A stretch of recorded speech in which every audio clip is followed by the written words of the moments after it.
to the Stranger Still podcast. My name is Kathleen. And I'm Miles. And we are reviewing each episode of Season 4. This is a rewatch, so this episode may contain some spoilers for all of Stranger Things Seasons 1 through 4 that will mostly be sticking to this episode. Including Volume 2. All the other podcasts you listen to about Massacre at Hawkins Lab, they're all wondering what's going to happen in Volume 2. We know, and we're incorporating that into our analysis today. So watch it and come back to us. Spoiler alerts. Follow us on Twitter at StrangerStill22. Subscribe, rate, review us on Apple, Spotify, Anchor, wherever you get your podcasts. You almost shot me with that one. You almost deserved it. It is Chapter 7 of Season 4, The Massacre at Hawkins Lab. And what a gargantuan recap / feast we have to go through here today. Oh my gosh. Not only was it long, but it had a lot of substance. Mm-hmm. Can I do a speech first to make this episode even longer? Boy. All right, prepare yourselves, guys. The goodness of this episode, yes, we have a lot to get through. There's so much action, as you said, there's so much substance. But what I love about it is it's an hour and 40 minutes, hour and 38 minutes, where really only 3 things happen. The kids need to get the teens out of the Upside Down. Joyce and Murray need to save Hopper, who's battling the Demogorgon.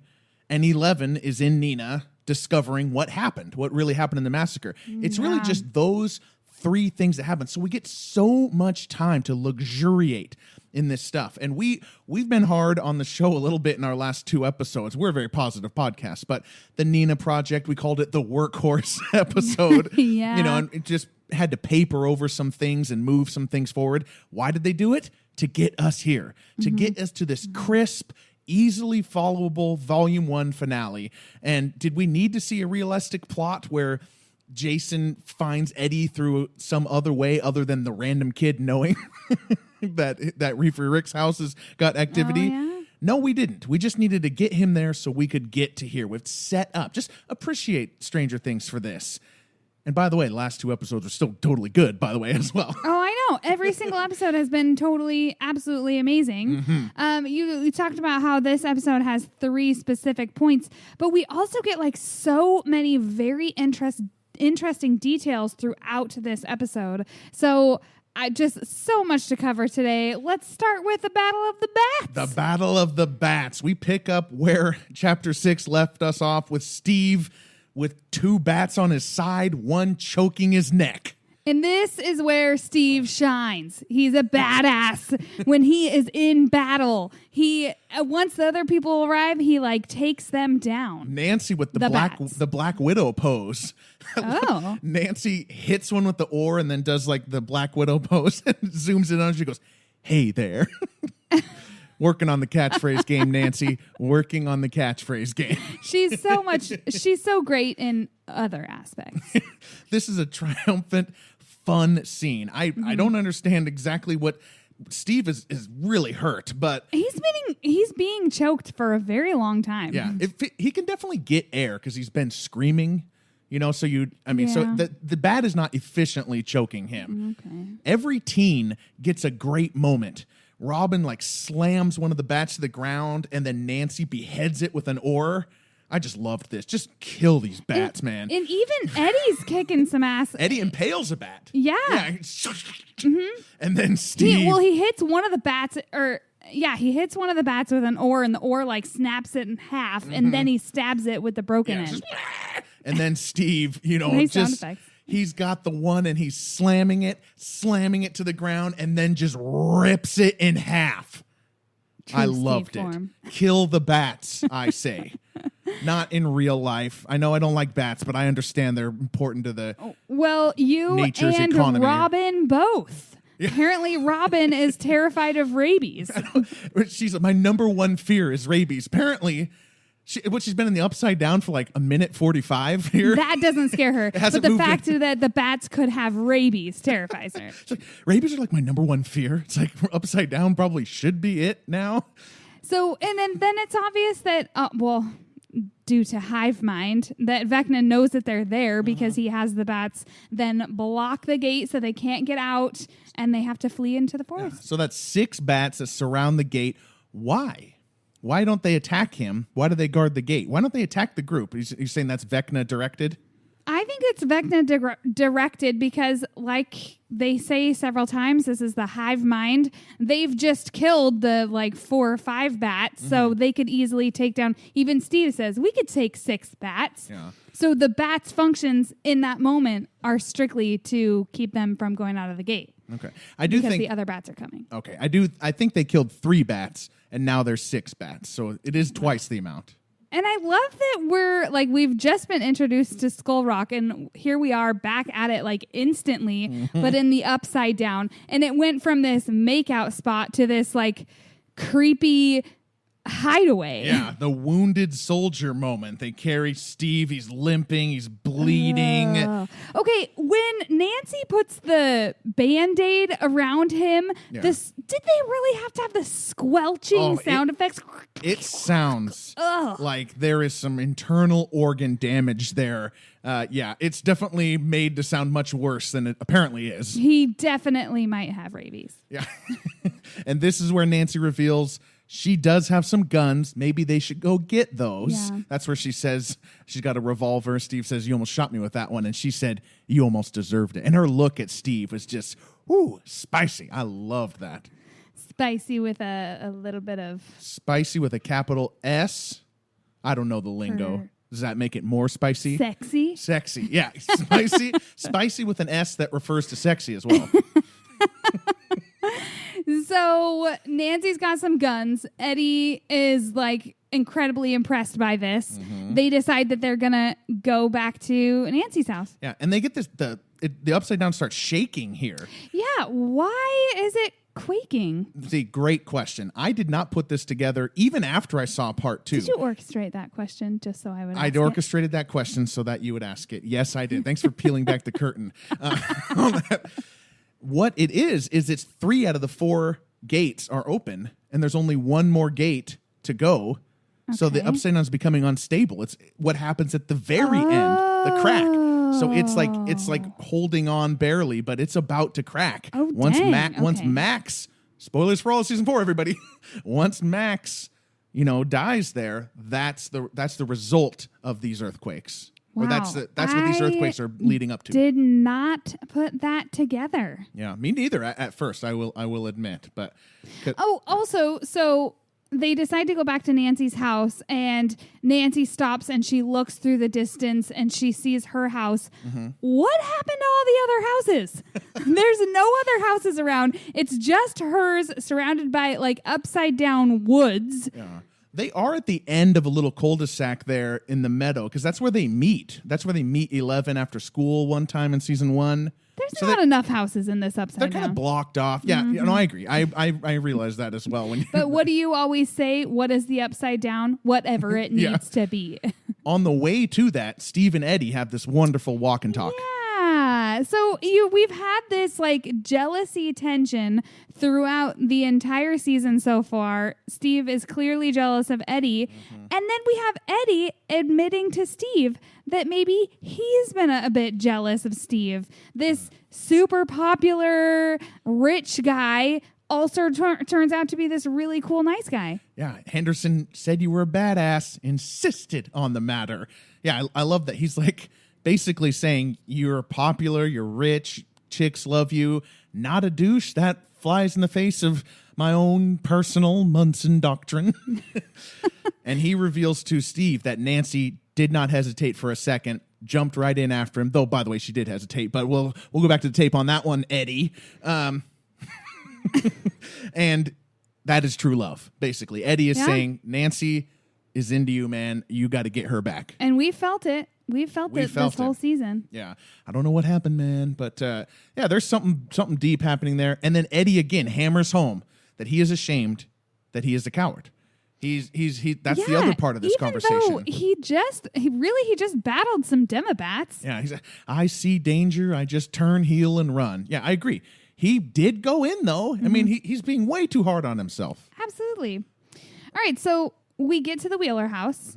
we navigate through the vines that they're trying not to touch due to the hive mind. Yeah. And the whole house, by the way, it's like most saturated in this house. Like The Wheeler house? Yeah. Why do you think that is? I mean, 11 was there for a long time. Maybe I don't know. Like maybe a connection 11. All right. I don't know. Well, that makes sense. So they go up to Nancy's room. Mm-hmm. She pulls out the box where the gun should be. She realizes they're not there. And then she starts to look through the room and she realizes that they are not in the same time as they are in the right side up. Mm-hmm. We see the flashcards from season 1. By the way, I love these little snapshots. I know you hate the flashbacks. I didn't need the flashback, but I appreciate the callbacks. Yeah, it brought a lot of nostalgia for me. I don't know. I really liked that. And then she opens her diary and it's the last entry, November 6th, 1983. The day Will went missing. The day the gate opened. Wow. Is that crazy? So the what were you upside down, thinking in this moment? The upside down being in 1983 is still the biggest deal on the internet. Theories, just what the heck? That was a huge reveal. And we really, we never find out why. I think that's going to be a big part of season 5. Oh, yeah, absolutely. Well, what I was thinking at first was different than what I think now. What I was thinking at first was, that, there's going to be time travel involved because, 11 starts the season with we are all time travelers writing the note and Vecna later starts talking about time and time and time.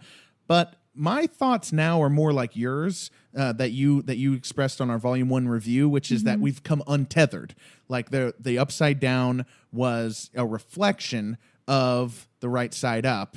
And it no longer is going alongside it. It's not going parallel anymore because of the gate. Mm-hmm. And even further than that, maybe the upside down wasn't Hawkins at all until the gate. And it was just a flash of a moment that created that upside down Hawkins, and it's been decaying ever since. Ooh, that is a really interesting theory. I don't really want to throw out any more theories because I've been absolutely wrong about most of them so far. Because it's embarrassing to put them to tape. So let's just say we're really excited to see what season 5 is going to bring us. Yeah. Nancy's journal, by the way, I paused it to look at what it says. Speaking of season 1 callbacks. Okay. Here's what it says. Okay, so Steve and I made up today, and Barb, underlined, definitely knows now. But I guess I'll feel better with her knowing. It's just not anything serious right now, and I keep ... Thoughts on that? On Nancy's November 6, 1983 journal entry. I think it sounds very naive and young.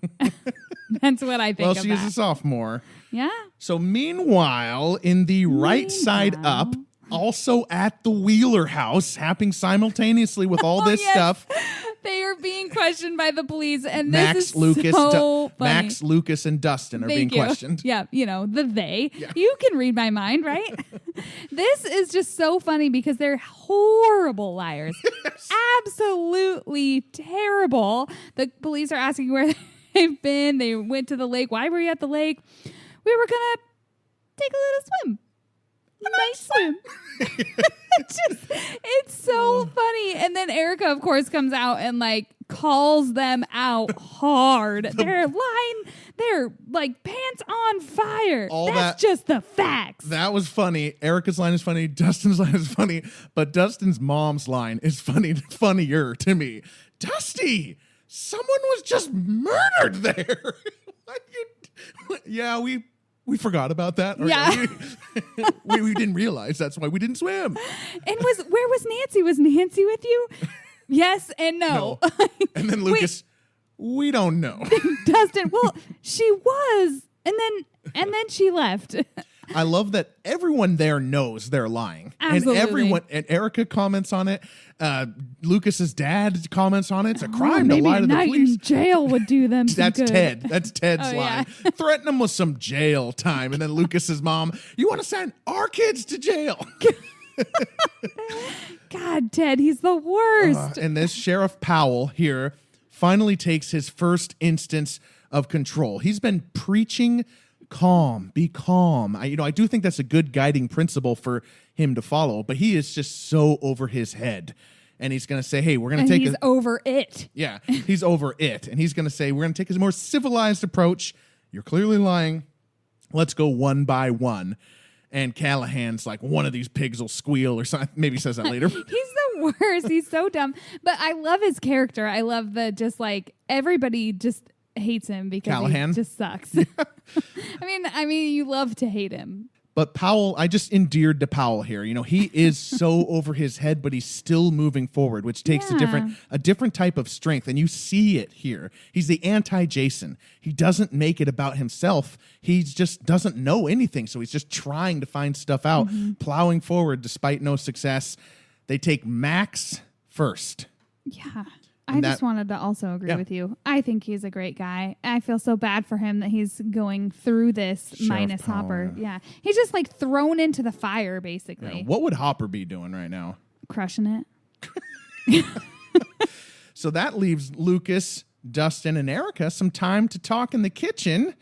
Well, Dustin tries to get a hold of the teens.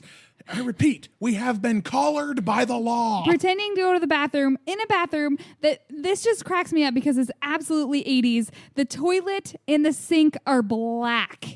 Like that is 100% 80s right there. Just so ugly. I'm so glad that trend is gone. It'll probably come back though. I'm sure it will. So Erica basically says, tell me what's happening, or Lucas, or I'm going to tell Dustin what I found under your bed. And I love that Lucas, with no hesitation, there's a serial killer, there's a dark wizard in the Upside Down, and we can't reach him, and we thought maybe we could, but there's a gate at Lover's Lake. Like, he just instantly, what is under Lucas's bed that forced him to just spew it out like that? What do you think is under? Okay. But if you tell anyone about this, especially Tina, God, I love the way I will smother you. I love the way he truly lets his face, Mom or Dad or Tina, and then he just lets his face just digest some just hate for this obviously annoying friend of his little sister, especially Tina. What is under Lucas's bed? Ew, I don't know. It's probably like porn or something. But porn, that would get a hard. That doesn't seem like enough. That just does not seem like enough. Okay. Ugh. He's so ashamed. Think of what you did as a teenage boy. But other teenage boys would understand. So, and Dustin is the person he's afraid of finding out. I'm thinking like dirty socks, and I'm not talking about wore them on your feet. It's a family dirty. show, yeah. No, I was thinking that maybe as well. Maybe he's got the fake Will body from season 1 down there, or one of the Demodogs. Maybe we're all happy that they never elaborated on this. Well, it lets our minds. I'm fine not knowing. Yeah, it lets our minds wander. I don't want to know. Yeah. I don't want to know. So Lucas, Dustin, and Erica, go on an analyze, brainstorm here. A nice discussion. I love how Erica first is like, why would the commies put a gate in Lover's Lake? But it gets Dustin considering. This is an essential question. And Dustin always has the answers. He's a rock star. How did Elle open the mother gate? With psychic contact. So he's basically putting together, which we already know, that every time Vecna makes a kill, that psychic connection is strong enough to rip a hole into the fabric of time and space. I needed it spelled out for me by Dustin there, though. That's how 11 created the first gate, was a psychic connection to the Demogorgon. I needed that spelled out for me. And then so Vecna is basically trying to recreate that over and over again. And then Dustin here says, the Mind Flayer, who wants to rule the world? The Mind Flayer. And Vecna is his 5-star general. Again, I found this to be, this is the one sticking point. We'll talk about it more in chapter 9, but Dustin is right about Vecna, how and why Vecna is killing people, but he's wrong that Vecna is the Mind Flayer's 5-star general, because we see later Vecna formed the Mind Flayer, has been the driving force all along. I don't like that Dustin is wrong here, because we're trained to just believe the kids' theories. I don't like that he's wrong either, and my hope is that maybe he's not as wrong. Maybe he's not as wrong as he seems right now. Okay. There is there could be that could be a plot line in season 5 that Dustin, he says multiple times, how many times do I have to be right for you guys to trust me? And he's got to get his ego in check. It's his tone, right?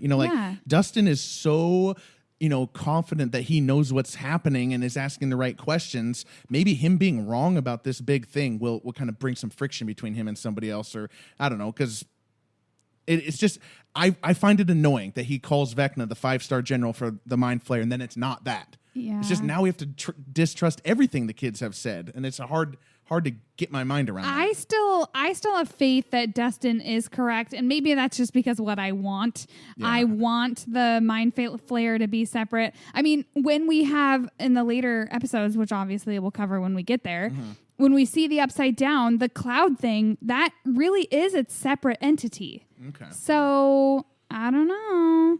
So Steve is hearing Dustin talk about this while Steve is in the Upside Down Wheeler house. Dustin's in the right side up Wheeler house. Steve is like, the little shit's in the walls or something. And Nancy remembers again. You know what? Okay, we were just talking about how Dustin is a rock star. Nancy is also a rock star. Thank goodness for Nancy. Right? She remembers that Will spoke to Joyce through the lights.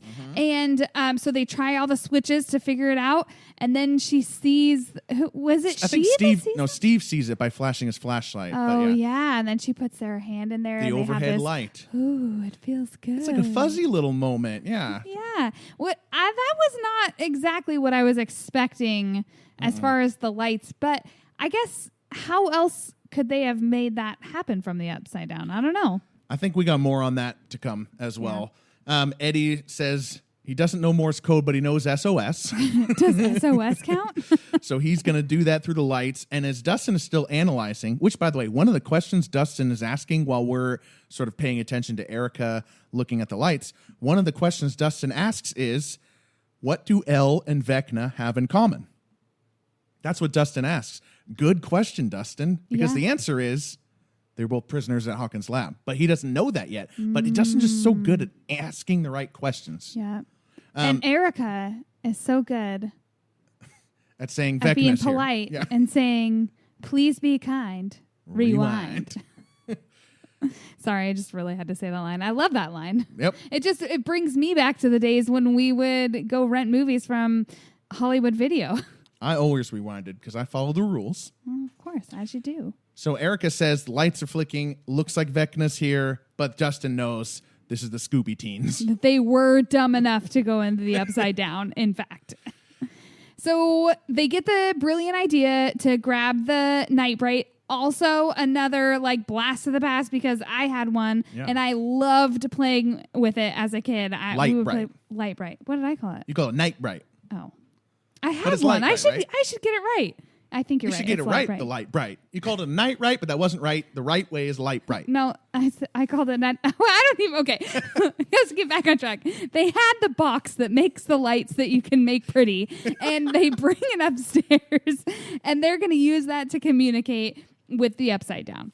And I love that scene. It's one of the few scenes we get in this episode where the kids and the teens and we're just getting to experience how crazy all this is. Yeah. They're enjoying it and we're not enjoying per se, but there's just some wonder that we're getting to kind of all just be like, wow, this is crazy. It was crazy. It was exciting. And it answered the question as to how that really worked when Joyce was communicating with Will. Now we have our answer and it's really cool. And they think it's really cool too. Not an answer that I expected to get. I was willing to just let that go, but right. They make a plan. Yeah. Guarded. There's another gate. Genius child. And that's how they're going to get out 7 miles away at the trailer park. Yeah. At Eddie's house. Go to where Chrissy died. Yeah. Mm-hmm. They get out their bikes. And they steal them. Erica stabs the police tire. It's just a minor misdemeanor. And they go, okay, I'd like to stop right here and say, are there ever going to be repercussions from the police and the parents for everything that's just occurred? Because they obviously know the kids are involved in some way. That's why the police are questioning them. And then they run away, pop some tires. Are we going to see this, or is this just going to be completely glossed over due to the earthquake, catastrophe of the gates ripping open? There's got to be something. Definitely going to be repercussions, or at least a different relationship with their parents going forward. Or they could say Officer Callahan scared him away because he's coming up there. By the way, 3 kids dead in 3 days, and there's a bunch of kids found at the lake, and they're acting weird, and he decides to do big bad wolf jokes. Here, little piggies. Here, little piggies. Officer Callahan's here. Like, Callahan, it's a sensitive time right now. See, I'm telling you, the police guy that everybody loves to hate. But this brings one of the coolest scenes that was also the poster that you pointed out in a previous episode of the parallel riding the bikes in the upside down and the right side up. Super cool visual. We've had a few like times where we've turned from the right side up to the upside down, but this is the coolest one because it's in motion. The coolest one. Yep. And bikes, it just makes it Spielbergian, it brings us kind of back to the feeling of season 1. Or it brings us a little back to season 1. Yeah. But a bat sees them riding and alerts Vecna. Vecna knows. So the upside down group makes it to Eddie's trailer. They go up there, and it's now like this. It's like a gaping gate, whereas before it was just kind of rot. But they can actually see a gate. They see something poking through the gate. What is that? What is that? And it's the Dustin group. Another moment where they just get to stand and look at each other and be like, wow, isn't this crazy? Yeah, super cool. And I love, like, they all think that this is really cool, even as, Eddie and Robin are jumping through. Whoa, that was so cool. Like, all while they're, like, getting ready to fight Vecna. Yeah. I mean, it's just really funny to me. It's just fun to just take that moment and pause with it. Stranger Things does a good job with that. Robin says, this is trippy. And Dustin's like, bada, bada, boom, after he figures the bed sheet thing out. Yeah. Erica's like, this is the craziest shit I've ever seen in my whole life. And I've seen some crazy shit. What has Erica seen? That's what I want to know. What has Erica seen that approached this? Yeah, because this has got to be the craziest shit she's ever seen, but apparently it's not. Well, she did see 11 pull a thing out of her leg and put it into the gap, so that she saw that. That's true. She did see that. Okay, so Robin jumps through, all good. Eddie jumps through, all good. Now it's just Steve and Nancy. Of course, Steve, being the gentleman, is going to allow Nancy to go first. And she starts to climb up and then falls into blackness. And oh my gosh, I knew instantly that she was getting taken by Vecna, and it was all because of Barb. Oh my gosh. It was such a thrilling moment to watch that. Unexpected, because I was thinking, don't leave Steve there. Don't leave. I had no danger for Nancy. I was thinking Steve's going to be too weak. He's going to get swept away or something like that. But Nancy falls into the pool. You knew some repercussions for Barb were coming. I knew it. As soon as I saw her falling through blackness, I was like, oh my gosh, Vecna has taken her. And I know why. It's because she harbors all of this guilt because she feels like she's responsible for Barb's death. I knew it. And then, of course, she falls to the bottom of the pool. And I just felt so vindicated. I was like, finally, something I got right. and they have kept this going. Little moments across season 2, 3, 4. Nancy has been unable. Always a theme, and she's the only one that ever brings it up, and really, truly is brought up in every season. Yeah, and it's not just I'm sad for my friend Barb. It's guilt for that she's getting to live a life, and Barb's not. And then, of course, Vecna speaks to her and just drives it home. Did you forget? When I kill someone, I never forget. Well, aren't you Mr. Boy Scout? Right. That's what Nancy then said as the pool fills up with blood. So while Nancy sits in the pool filling up with blood, we'll come back to her. Is it blood or like rot? I thought it was blood. Barb's blood coming out of the pool. It's like brown and I don't judge the color. Blood. I don't judge the color of Barb's blood. Right. So we're going to come back to Nancy, come back to this part hop on over to Hopper? Because this part merges in with the climax. So yeah, let's hop on over to Hopper. I love that line. And also Hopper's my favorite. So Hopper and Enzo are having this like super sweet heart-to-heart moment bonding over their children. Yeah. And I love that. Like this moment of respite because their relationship up to this point has always been, friction, just a means for Hopper to get away, which obviously failed. Yeah. But yeah, I like. Will they go down as monster slayers? Maybe that'll be good. Monster Slayer trumps traitor. Hopper says. I love Antonov saying, his son will believe that the American did most of the monster slaying. No. And then he shares that Elle didn't want anything to do with him. You know, it must be hardwired into us to reject our fathers. Yeah. And I like him thinking of Elle, like hoping that she's doing well, not realizing what she's going through until he was like, okay, well, this monster's here.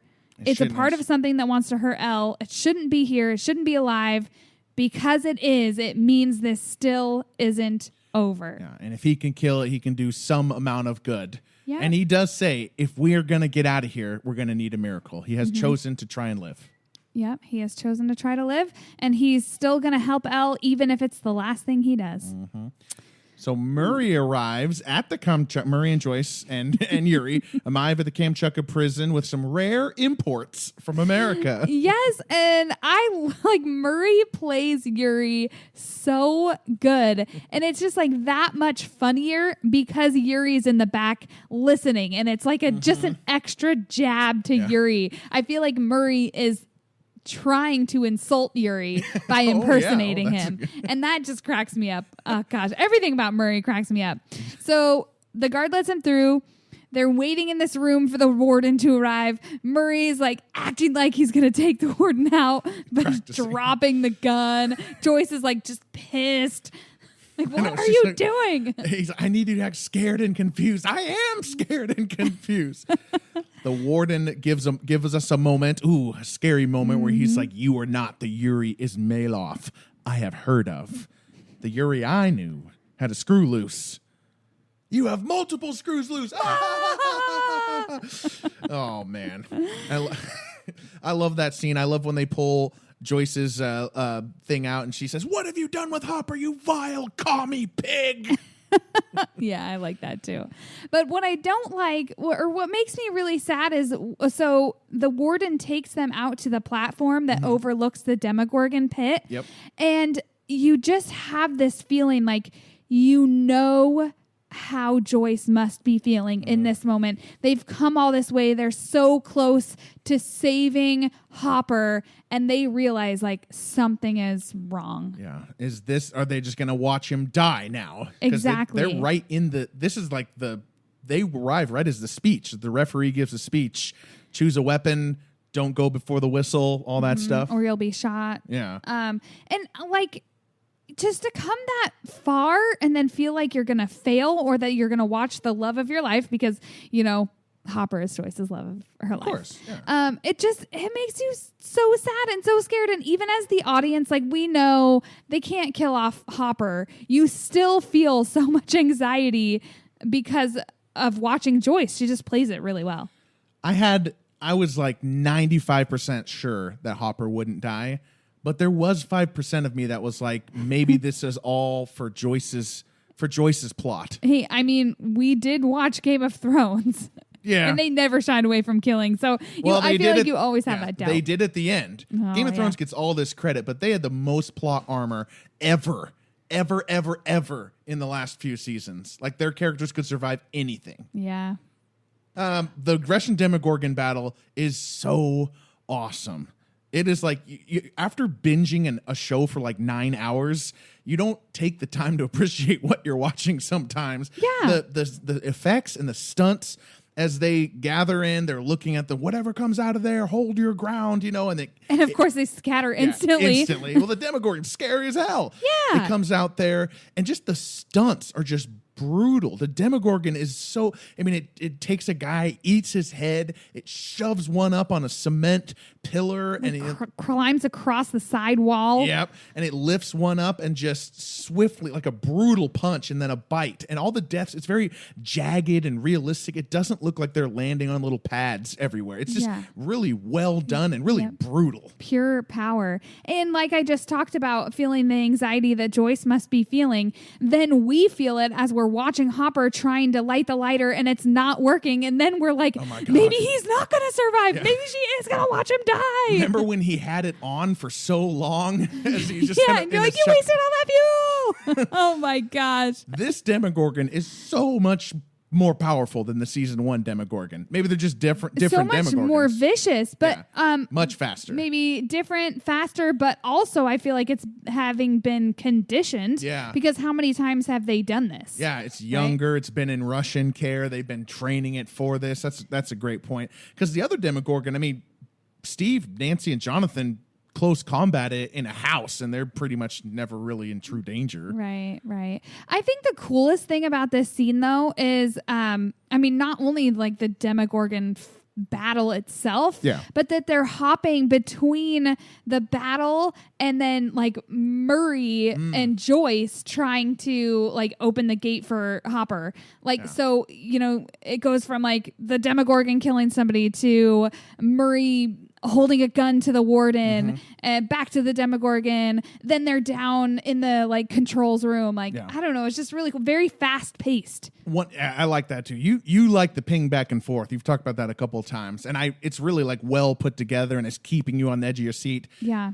I love that the put the gun to the Russian plan just really doesn't work. No. Like the general, or what is he? The warden, he's like, you're going to have to kill me because they're going to kill me tomorrow. If I do anything you say, I'm going to kill. And then when they go into the control room and they say, you open the gate, and the guy's like, I can't do that. And Murray's just like, is no one afraid of dying here? But I love that. You know what?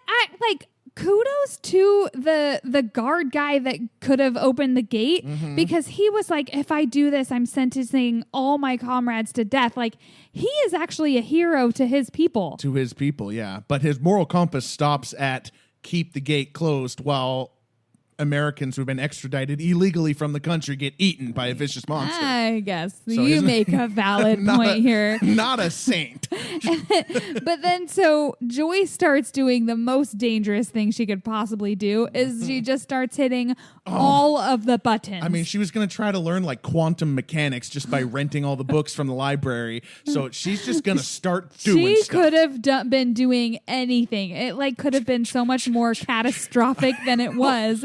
But she manages to open the gate just in time because the fire starting to go out. They close the gate. Hopper has this one last throws the dagger into the Demogorgon's mouth, face, head, whatever you want to call it. Yeah, badass moment. And they're from one prison into another prison. Yeah. They're like, we almost did it. Antonov and Hopper. It brings one of the most sought after moments of season 4, which is the Hopper Joyce reunion, and such a touching moment. This is why you eat your vegetables. This is why you take your medicine. In chapter 2, we had to absorb the jumping out of the way from the machine plot point, the explanation for how Hopper survived the season 3 finale, which we were both sort of meh about. But why did we do it? For this healthy green pasture of plot and substance and relationship. Yeah, it is Hopper and Joyce's rich, deep, rewarding story. And as they meet together and they hug, that first of all, the acting from both of them is amazing. The other thing I really caught, especially on rewatch here, is how long it takes Hopper to smile. It's about 20 seconds. Wow. You actually clocked it? I clocked it, yeah. I think it was 19 seconds or something like that. But he does not smile. He looks at her. They hug. He pulls her back from the hug, looks at her again. They hug again. And then as he's hugging her that second time is when he gets that first smile over his face. Damn. I finally got it. It took 7 episodes, but we made it. Are you surprised it took 7 episodes to do this? No, okay. I was disappointed that it took so long, but I'm not really surprised. I mean, look at season 3; they didn't get their reunion until like the second to last episode. I like that. It makes it feel longer, and just I hate when the reunion happens. Like if it happened chapter 2, then the season 3 death is like fake death is really even less. I just want them all to be together all the time. I mentioned last. I know it's not very good for a plot point, but I want it. I mentioned last chapter that I appreciated where we didn't have a moment where Hopper explicitly states, "I guess I'm not the curse," because he gets to do that with his face. And he saw himself. He says in that speech, I'm the person who I thought I was saving them, but they were saving me. And his implication is basically like they were saving me, and therefore I've not been actually any good to them, and I should die. And what comes across his face to me here is the conclusion that he is worthy of being saved. That he should be saved by Joyce and Eleven, and that is okay. And that is a really powerful thing that I think comes from this moment. And their acting is greater. It's just, this is why you eat your vegetables, folks. This is why you take your medicine. This is why sometimes we have to do that type of stuff. I love that whenever you say folks, you always over enunciate the L. Folks. All right, folks. Anyway, on that note, let's go on over to 11, who has like the coolest plot line of this episode. So we start with her like totally dejected, basically. Yeah. She is regressing, right? And she's trying to crush the Coca-Cola Classic. Again, another nod to season 1, which I absolutely love. It's very nostalgic. We all loved season 1, so we're getting all these little flashbacks, these reminders. Yeah. And the fact that it says classic is a reference to the fact that it's no longer New Coke. Oh. Yeah, because this is the whole saga of the 80s. They had Coca-Cola, then they had New Coke, and then everyone hated it, and they did Coca-Cola Classic. And Owen is pissed. You assured me this would work. This was the only way. Yeah. And like, I mean, kudos to Owens. We loved Owens. He's standing up for 11. He was trying to do the right thing, and now that this is failing, he's feeling like they did the wrong thing. Yeah, he says the quiet part loud. He's like, Brenner says, I understand the stakes quite well. And Owen's like, do you? Because sometimes I wonder if you do. Maybe you just wanted your daddy-daughter time, because Brenner, I mean, he's doing the whole Papa bit. That's not required for this experiment. No. But we do have some like rock star Brenner moments because he says all the things that 11 really needs to hear. And this is where, I mean, so he talks about that like evil is in black and white. There's not very good or bad. It's much more complicated than that. And I feel like in that explanation, he is explaining himself because he's obviously like more of a bad guy, but he also like, he does some good things that he's not an inherently evil person. Yeah. Monsters and heroes are fairy tales. That's basically what he says. And I think the help he is here to 11 is exactly what you're saying. He's showing her that the world is more complicated than you think. And maybe there's a little bit of element of you don't need to be as hard on yourself. Yeah. And you can't hide from the truth, no matter how frightening it may be. Like that is really good advice. You need to face your fears to be able to move forward. But she feels like a monster. So, and because she thinks she killed everybody.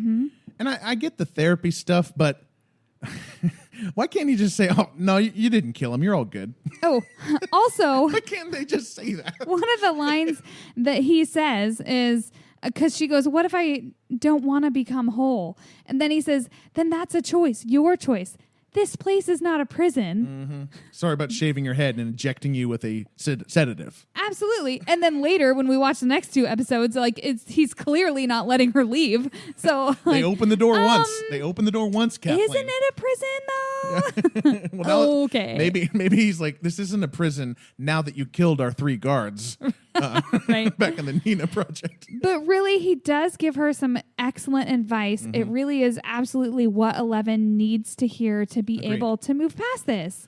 And he makes the decision to skip through watching all of the videos and go to the final one. And we get to finally see what happens. The massacre at Hawkins' lab. Because Owens has been saying we're running out of time. He knows that the agent who was captured alive and is tortured and surely is going to give up their location at some point. Yeah. How much time did you skip? And Brenner says, you wanted progress. I'm skipped giving all it to of you. it. Yeah. So let's go into Nina into 1979. Oh, damn. And it's back into like 11's sad life. So she's just, in the last episode, she was just beaten up by 2, 3, 4. And 5. And 5. 2 through 5. Don't you dare leave out 5. 5, I'm coming for you. And in 1979, Brenner is evaluating her. She's got a concussion. She's pretending that she has memory loss because she's too afraid to tell him what really happened. So Brenner calls this meeting and he starts questioning the other kids, 2 specifically. And then we kind of go back into bad Brenner because not only does he call 2 out, which, he should have because 2 was obviously like trying to kill her, basically. Yeah. But then he freaking like almost kills this child as punishment. Yeah. Literally. And we see that because in a later scene, we see him in a hospital bed on oxygen. Yeah. Oh, that's right. Yeah. Yeah. 2 clearly did it. For one thing, when Brenner asks the question to the group, 2, don't say anything. Yeah. He goes, maybe she fell. It's like, shut up. The thing is, Brenner knew. Brenner knew that it was him. But also, like, I mean, I can't really fault 2 for the way that he is. He has been made into this kind of person due to this lab experience. His entire life has been an experiment. Yeah. And he has been manufactured into the kind of person that he is, ultra competitive and like wanting to be the best, wanting to have all of Papa's like pride. Yeah. Basically. That's way better. So really, Brenner did this. Yeah, Brenner, as you said last episode, Brenner is the true villain here. Everything that 2 is doing is a product of Brenner. That's better than my note, which was if 2 had done this to 10, we wouldn't care. No. It's because he does it to 11 that we care. We are invested in 11, okay? So that all happens. 2 is almost killed by the electric collar, which is terrible. And then we go into the next day. 11's in the Rainbow Room playing, and the orderly, which we know as Vecna, comes over and asks her to play a chess game, but it's really a cover to tell her that basically Papa orchestrated all of this. And he's going to have 2 kill you. He's going to have 2 kill you. He wanted this to happen. He's been planning it for some time now. And we've talked, I think on one of our episodes, we talked about whether he is, the orderly, Vecna, is manipulating 11 in this moment or if he's being truthful. And I do think that he's being truthful because you have to think he is able to read minds.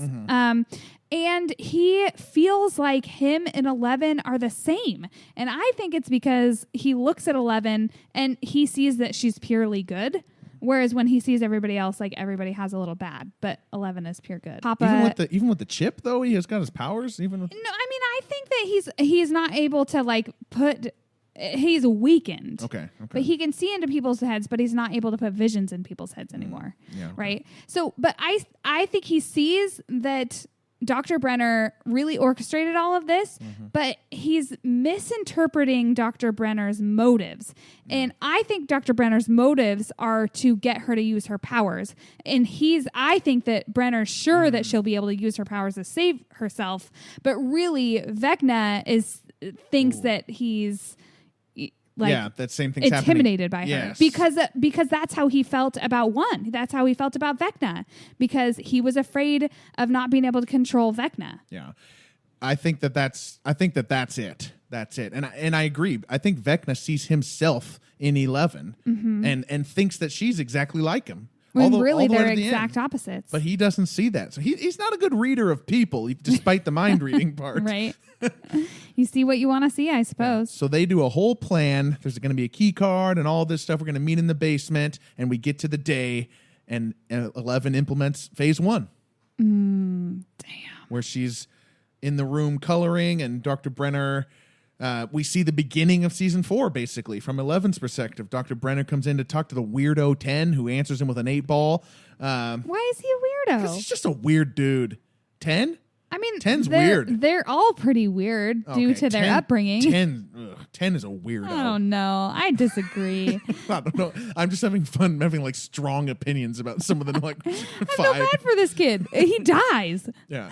And she tells the guard, I'm feeling dizzy and the light is hurting my head, which is clearly meant to alarm the guards because of the concussion, because of the concussion protocol. Yep.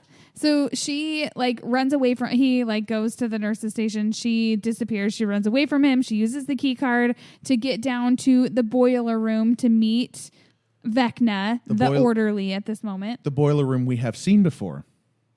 We have? We have, as a one Bob Newby went down there to reset. Bob he was in there. Yep, that's the same room. Sorry to bring that up and make you cry. Be like that? I'm just saying it. We've been there before. Just saying it. Oh, poor Bob. All right, so he shows her the vent. The sewer I don't know vent. if I can come back from that. Okay. All right. Back to it. So he shows her the sewage drainage pipe and tells her to escape. She realizes that he can't fit in there. On that note, do you think that he knew that she was going to help him escape? Or do you think that he was really trying to get her to go? Absolutely. I think he's done this plan before. I think he did this plan with 8.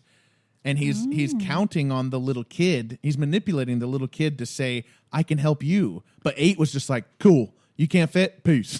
That's what I think. That's an interesting theory. I don't know if I agree with it, but it would be very interesting. I do think it's a possibility. It's possible it's not true based on all the stuff we talked about 11 being special too. So That's really interesting. Anyway, okay. Which also, by the way, that's how she escapes later. Yeah, it when is. When she doesn't have her memories. She must have had that somewhere subconsciously. Yep. So she says, no, what if I make it go away? That being the chip that's in his neck. Mm-hmm. You help me, I help you. And so she pulls the chip out. And I knew he was pure evil from the moment he looked at that chip.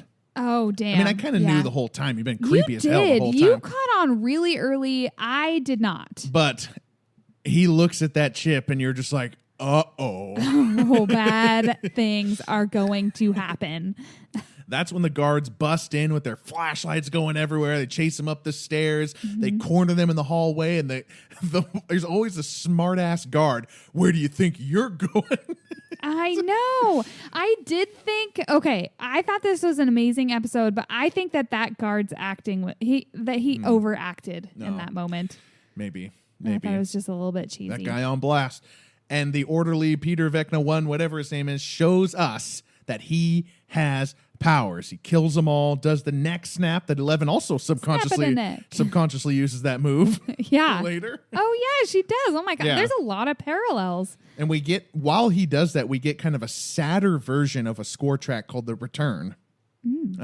Just wanted to point that out. It's not my music moment of the day, but just something that was kind of interesting to me. It's more alone than The Return.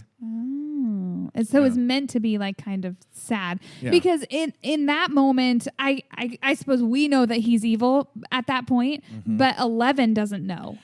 11 doesn't know. That's true. But I think we know immediately. I mean, most of us already figured that out just based on his acting, but there's a reason he didn't tell 11 he has powers. We thought he was being fully truthful and he wasn't. Now that the thing's out of his neck, he's suddenly going to tell her. But he is still trying to protect her, though. Yeah, I definitely agree. Yeah, because he tells her to wait in the storage closet. Yeah, true. And then he goes and starts murdering everybody. But he did know on some level that if he said, take the chip out of my neck, I'm going to kill everyone, that she wouldn't have done it. So he withheld that information purposely. But yeah, he shows her, he is 1, shows the tattoo, and 11 shows her tattoo, and they put it together. Do you think he was always going to go back and kill everybody? Yes. Okay. I do. I think that was his plan. I think that you're probably right as well. Yeah. So she stays in there, but then she hears over the walkie, she hears everybody screaming and knows that something is terribly, terribly wrong. And we finally have her being vindicated. Like, it was not her. It was not her that caused all of this death and destruction. It was Vecna. Yep. And she walks in right as he is killing 2. Or is that, I think that's 2. Maybe it's 5. Maybe, I don't know which one it is. But after he kills that kid right there, he gives a little, a little bit of that first guttural growl that we first heard in Chrissy's mind in chapter 1. And I didn't notice it at the time, but on rewatch, that's the first little clue that this is also Vecna. And so sad, too, because the reason they're all dead is because 11 basically set him free. Mm-hmm. So horribly sad. And I love the way that the camera spins from that death, and it spins over to 11, and we get a full shot of little 11 to really have that impact hit her that she is 8 years old here. Yeah. Oh, that is a nice touch. I'm glad that you reminded me of that, because what a contrast, really. like surrounded by destruction and death and horror. And she's this teeny tiny little kid that's about to have a face off with Vecna. Yep. All right. Let's go into the final monologue here. This episode's going to be like an hour and a half. Just stick with us, folks. The Duffer Brothers made the episode long, so our podcast is long. That's the explanation. So now we're kind of pinging back and forth. We've been trained for 9 hours of season 4 with very separate and distinct plot lines that have, and alternating between them is fine. We're getting really used to it, ping back and forth between Russia and Hawkins and California, wherever we are. To have these two plot lines sync up was masterful, because as Vecna explains to Nancy in the pool his backstory, and as the orderly explains to 11 why he killed everybody, it syncs up that they are listening to the same person in the flashback, in the Creel house. And it's a slow burn, too. It's just something that is masterful because of how separated everything was before. I didn't see it coming. I did not see it coming. No, it was so cool. I was sure that when Vecna took Nancy, that she was like in terrible danger, that he was going to try to kill her and they were going to have to try to get him out of her mind. But really, it was for the sole purpose of showing everybody what happened. Yep. Because we see Nancy is the one looking at little Henry, and then the next voice that is explaining what little Henry is doing is the orderly talking to 11. And that's when we know. That's when you know it's Henry Creel is the orderly, is one. So we've had this twist. And he's explaining to 11 what he's done, basically. Humans are a pest. It's a deeply unnatural structure. He's explaining the Black Widow stuff. And I like that the way they showed the flashbacks to his young life earlier on in the season did not betray like Vecna's part in it. Yeah. We think of him as this like young little boy. We see the dad story, but then Vecna shows us what was really going on, which was that he was different. He was this kid that had powers, and his parents were noticing that he was different, and they came to this house to escape, to get away, to start fresh. Yeah. And instead, this is where Vecna discovered himself. Yeah. And he said, like, what difference is it going to make going to one place? He's a complete sociopath. And the mom knows, right? The mom tells on him, basically, and he decides to kill her. We're learning his side of the story here. And, he's definitely got some opinions about how the world should be. Yep. It should be purged of all of these imperfect humans is how he feels. And then he says a worrying thing, which is, with each life I took, I grew stronger. Yes. And so as he's been in the Upside Down as Vecna, he's been killing these kids. And I feel like he's not just opening gates. He is becoming stronger. Yeah. They were becoming part of me, he says. Right? He says that about his parents as he kills them. Yep. And then he does that whole thing, which you've brought up a couple times. They are not gone. They're in here. And he points in his head. Yep. He brings that up so many times in season 4 that I know for sure this is going to come into play in season 5. Vecna's mind. Something is going on there. Yeah, he talks about the deeply unnatural structure, seconds, minutes, hours. He goes essentially full Macbeth here, which is a very famous Shakespearean speech. And in the same episode where Steve says pound of flesh, by the way, from Merchant of Venice, it's a very Shakespearean speech. What Vecna says, I'm going to break this down, okay? This is going to take a little bit here, but go for it. Vecna says seconds, minutes, hours, days, weeks, months, years, decades, each life a faded lesser copy of the one before. Wake up, eat, work, sleep, reproduce, and die. Everyone is just waiting for it to all be over, all while performing in a silly, terrible play day after day. That's Vecna's line. The Macbeth line, famous, tomorrow and tomorrow and tomorrow, creeps in this petty pace from day to the last syllable of recorded time. And all our yesterdays have lighted fools to dusty deaths.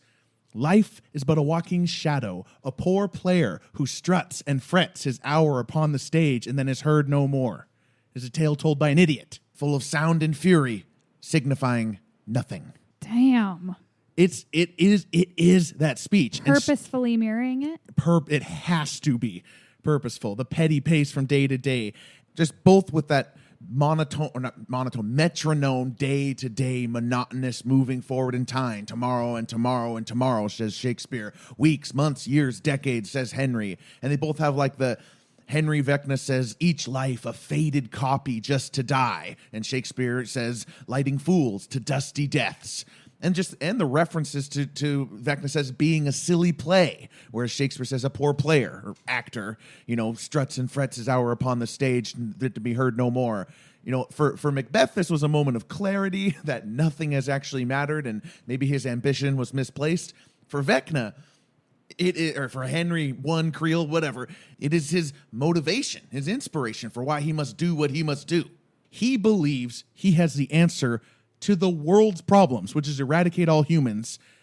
Not conveniently, not him. Apparently, he's not one of the humans changing things. I would argue with that. But yeah, but the thing is, he's supposed to be really smart, but like that does not make sense to eradicate all humans. He makes his comparison like he is like the Black Widow spider, but Black Widows don't just like eat and eat and eat and eat and kill everything. I mean, they're a balance. He even mentions balance. So do you think he's truly, really trying to take out all of humanity? I think he is truly motivated by the pointlessness of it all, because he cannot see friendship. He cannot see love. This Voldemort. Yeah. He cannot see that. There's no purpose to it. Yeah. And what do? They destroy. So he cannot see the good. Yeah. Cannot see the love. And he's underestimating 11, same right as we speak. You talk about the police officer Callahan being a sociopath. Yes, he is an actual sociopath here. Yes. Vecna is a sociopath. That is true, though Callahan could still be Vecna. Season 5. Reveal. Oh, boy. No, I'm just kidding. So this whole monologue is 10 minutes long, by the way. It does not seem that long. Like it's just so full of such interesting content that it flies by. Yeah, as poor Nancy and 11 have to listen. Blah, blah, blah, blah. Okay, let's talk about the twist. Did you see this coming? That the orderly was one, that he was Vecna, that he was Henry? No, I did not. Yeah. You definitely did. No. I saw that he was one and Henry, not Vecna. And there are many people who saw that he was one and Vecna, but not Henry.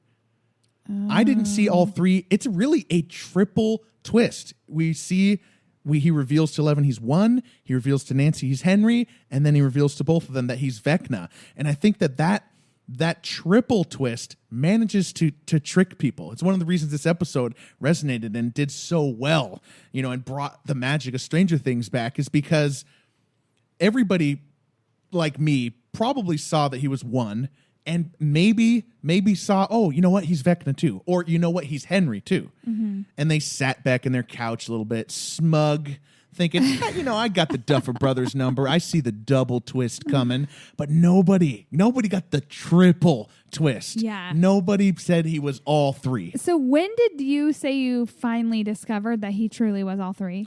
I learned that he was Vecna as Nancy was looking at little Henry in the flashback, and then as the voiceover turns into the orderly. That's when I was like, oh, he is Vecna. I think that would be probably when I discovered it too. Yeah. I did not have any inkling beforehand. I know you were able to catch that the orderly was one. No. I knew that from the beginning. Which you caught definitely before me, but you announced it in excitement. I did. The minute the orderly brought up one. I was like, he's one. Yeah. Oh my gosh. Yeah. Just super cool. Yeah. I love the way they shot this. I love the whole plot line of this scene. It's just absolutely amazing. Me too. You've talked about it a little bit, but I'd love to just touch it out just slightly more. Vecna has a true appreciation for Eleven. Yeah, he really does care about her, and he wants to bring her into his world vision, basically. Because he thinks she's him. She's like, here's a copy of me. Here's another Black Widow. He thinks he's him because he doesn't think that he is evil, and he sees that she is not evil, that really she's untainted, whereas he's able to find fault in every other person. Yeah. He can't find it in her. But she turns on him. She says no. And she says, you tricked me. Yeah. I love I saved you. The acting. He tricked you. That Jamie Bauer Campbell, that was a beautiful line reading. Tricked you. I saved you. So at first you think that this is the moment that he's like turning against her when she says that you tricked me, and he's like, no, I saved you. But then he's like, you know, you frightened Brenner. If you come with me for the first time in your life, you'll be free. Imagine what we could do together. Join me. And then she's like sticks to her gun. She says no, because she is truly good. She is not like him. She is his absolute opposite. And that just throws him. It's completely not what he's expecting. He is sure that she's going to join him because in his vision, he is perfection. I think that's perfect. Pun intended. So they battle. And Vecna gets the upper hand. So she says no, and then you see her use her powers, and that's the most powerful she's been so far, and it's still not even powerful enough. He really gets the upper hand pretty quick because she tries to implement the bad memory from a past strategy that he told her earlier. Which is what he uses, and she can't do it as well. She's not as angry, not good at using the dark side. He lifts her up. He's starting to crack her bones. Her eyes are starting to bleed. And then she sees her own birth. Yeah, okay. That is a little far-fetched, but it is the memory that we needed because she didn't have a lot of happy memories before that. I think, I've seen a lot of people talk about that, like, how the heck is she seeing her own birth? Theory number one, Vecna has mind-reading powers, and there's just kind of a magnification powers as they're both connected. Okay. But I think theory number two is she's not literally seeing her own birth. She is seeing unconditional love. She is seeing real love, and maybe she just knows that her mom loved her. She's tapping into that. Not that she's actually physically seeing her come out of her mom's vaginal canal. And I would just like to point out, like I have said all along, love prevails. Yeah. Good prevails. And that is where the true strength comes from. It's Star Wars. Yep. That is Star Wars right there. You definitely, in season 2, when she's closing the gate, we were on opposite sides of this. I said she was using anger to close the gate, and you said she was using love and facing her fears. And I think in this episode, it's pretty clear you were right. Vindicated. Okay. All right. I won't go into any more dashboard confessionals for you guys. So she pushes him back, or when she's up there, she like looks down and is like, I've got this. And you can see it flicker across his face like, uh-oh, I'm not in control anymore. No. And she blasts him through the wall and starts to do the Demogorgon thing that she did to the guy on the chalkboard, the Demogorgon on the chalkboard. Yes. Season 1. Yep. It's the Demogorgon all over again in like another parallel to season 1. And subconsciously, maybe that's what was happening all throughout season 1, really, was she like subconsciously knew she was able to do all those things before. And so then was able to do it again. Yeah. It's like Harry Potter when he does the Patronus to save Sirius Black and he thinks it's his dad. But then when he's standing there waiting for it, he realizes it was him that did it all along. And that allows him to do the Patronus. Too nerdy? Okay. Yeah, I don't know what the heck you're talking about. Harry Potter. No, I do get it. Yeah, I agree. So, okay. How do you think, like, what do you think is actually happening in this moment? Because as a little 8-year-old 11, she doesn't know of the existence of the Upside Down.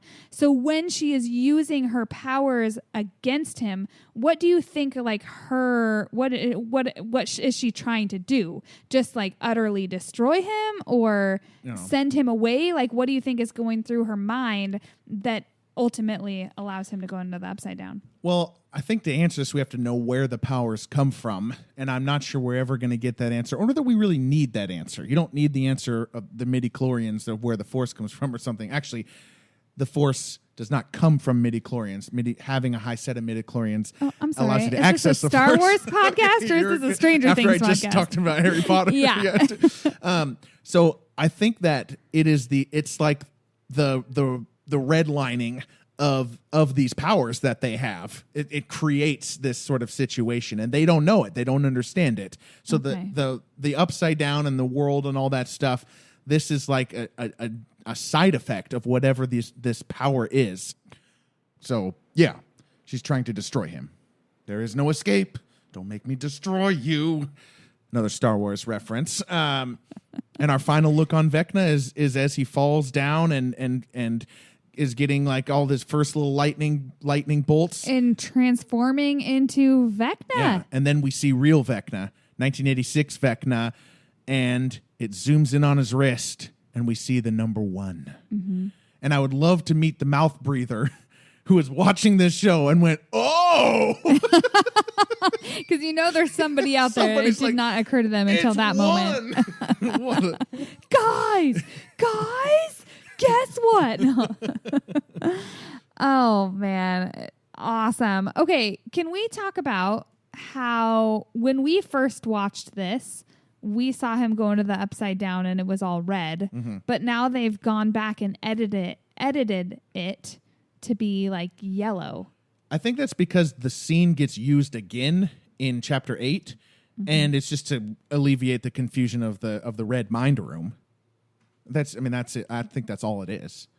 Oh. Vecna's mind is red, so this isn't red. Because people thought that meant he was like going into the place where he brought Max and stuff like that. But no, he's going to the Upside Down. Oh, okay. So I thought that this was a nod that because we later find that to him the Upside Down wasn't evil, dark, and scary. As we've always seen the Upside Down, it's always had this tinge of red in it. We got a lot more to learn. A lot more to learn about that, but I think they There's did so it many just, questions. I think they did it just for memory device. We just need season 5. Yeah, season 5 would be great. Yeah. Drop it. Yeah, we're ready. All right. Every episode ends with a feeler moment, and a music moment, and a final question. Kathleen, hit us with a feeler moment. I would have to say it's the moment, one of the moments we had all been waiting for was Hopper and Joyce's reunion. The acting is so amazing for us to be able to truly feel the emotions that Hopper was experiencing it. You touched a lot on this. It was so impactful. You see Hopper's face and it's disbelief.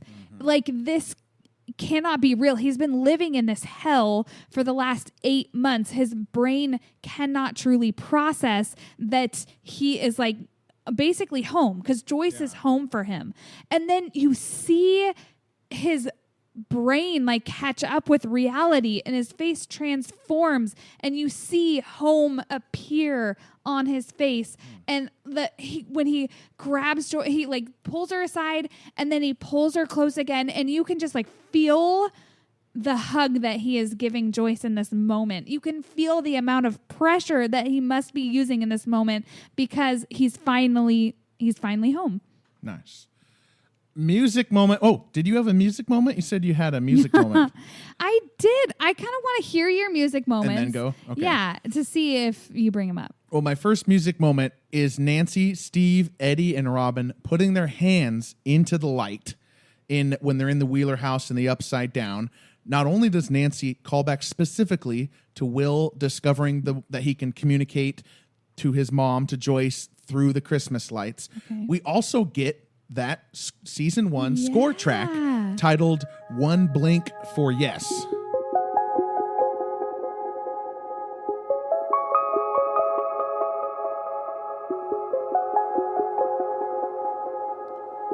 Just yet another nod to season 1. Gosh, that's so cool. I mean, I've been talking about it through this whole podcast today. All these nods to season 1. I like the music just solidifies it. Mm-hmm. It's like a way to show that this episode, this season is connected to season 1. It's amazing we've gone so long without this track, because it's really that track, that music right there is one of the most famous things in all of Stranger Things. The Christmas lights scenes with Will and Joyce. I mean, that's like prime Stranger Things is really cool stuff. It's amazing that they didn't bring that back at all in season 2, 3, or 4 until now. My other music moment is the final scene and the battle between Vecna and Eleven, and Vecna's explanation of his backstory to Nancy. We're getting opera tracks from American composer called Philip Glass, who his prime was in the 80s. So this is 80s music, 80s opera music. Okay. The tracks are from Akhenaten, a 1983 opera. So it's not the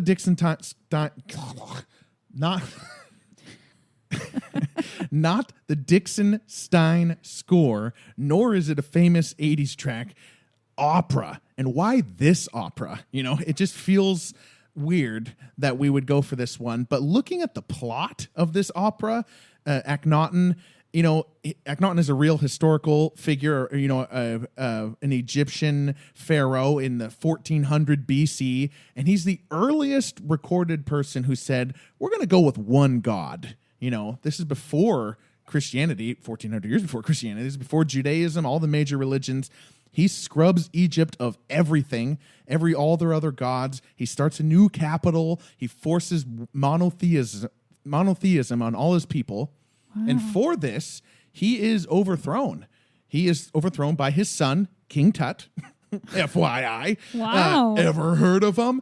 But that plot feels very like Vecna, because Vecna is basically saying, like, no one else sees it, and I'm going to force everybody to believe it. And you could see how Akhenaten would be kind of a hero for Vecna, Henry Creel one, because he did see the future. Monotheism became the dominant, you know, human civilization after this. So this opera just builds and builds and builds. There's actually an early track which I didn't even grab. It's just one of the instrumental patches from the same opera. The one you're going to recognize is called Prophecies, and it starts off with bells, which very much remind me of a clock. Mm-hmm.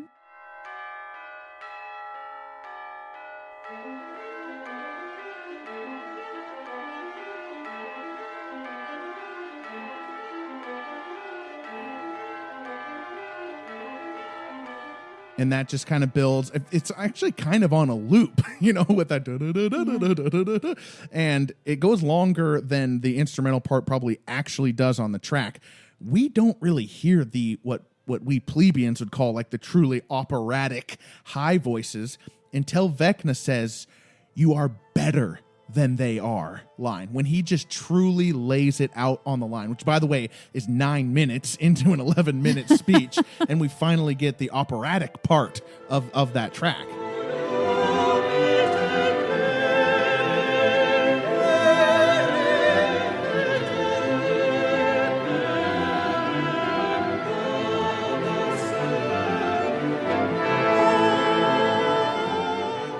And remember, I mean, I don't know what they're saying, but remember, this is all about you must bow down to one God. You have worshipped all these gods. You must now bow down to one. That's the plot of this play, of this opera.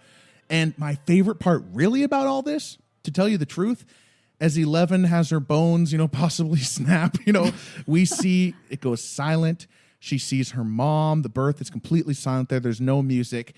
And as she makes the switch over to getting the power, the force powers are now hers, and she's in control. She's about to blast, you know, Vecna back against the wall. There's no music there either. You know, it's just the high-pitched, you know, squealing, and there's some crunching and struggle for force power. We've gone 14 minutes without anything close to the Dixon Stein Stranger Things. Vecna has taken over the iPod. He's the one playing. We're going to have to listen to opera, man. And we're just in this weird world that we haven't been in, this weird soundscape that we're not used to. But as 11 takes over, and the silence goes, and the pulsing goes, and she lands on the ground, and it's fully little 11. That's when we get our friends back. The synths, the beeps, the blurs, the dusty analog nostalgia, our main riff, the theme that every show, we close with this theme. To quote Dustin 4 years after this, yeah, you better run. She'll kill you. You hear me, you sons of bitches? She's our friend, and she'll kill you!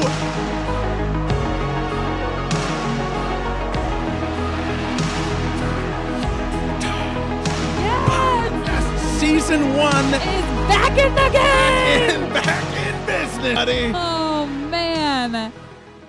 It is the track from season 1 that we talked about so much. It's She'll Kill You. You hear me, you sons of bitches? Everything about this episode is just bringing us back to season 1. I love it. But the music especially. It just hits so hard because we've been without the synths. We've been without everything for so long while we listen to this windbag talk. And we're listening to, opera and stuff. And when we get our synths back, it is just victorious. Stranger Things is back. All right. What's your music moment? My music moment is actually not nearly as elaborate as yours. Maybe I should have gone first because, boy, that's really hard to follow. I just thought it sounded really cool when the two groups in the upside down and the right side up came together and they opened the gate and they're like all super pumped and everything. And then Dustin, I don't know, the music's playing and they're really excited. And then Dustin goes, boom, and then the music shuts off and it shoots to another scene. Ooh. I thought that was really cool. And I thought that maybe you were going to choose that as your music moment, but I was wrong. All right. But let's have a listen.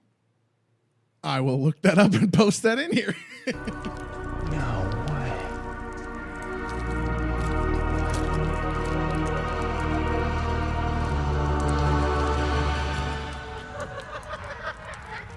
Hi there.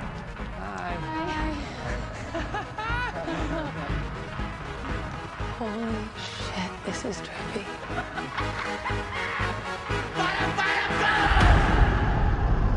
And just like magic, he somehow had it ready to go. All right. Oh, boy. Final question. And then we can finally enjoy time with our dog, Obi-Wan. Oh, okay, so this question is for me. Why do you think Brenner did not create any more children after the massacre at Hawkins' lab? I mean, there were more than 12 of them before, and now there's only one. There's just 11. He could have been creating more this whole time in between 1979 and, season 1 of Stranger Things. Yeah. Why doesn't he? Because the source is in the upside down. He's using Henry. He was using his blood to make all of these kids, and that's why he wants to look for Henry so bad. And that's why he's making 11 search for these things and trying to get to this place. Oh, okay. That makes sense. All right. Did you have an answer? Or no. You just wanted to know? I just wanted to know. All right. Well, we got to cut it here. My name is Miles. I'm Kathleen. Good night.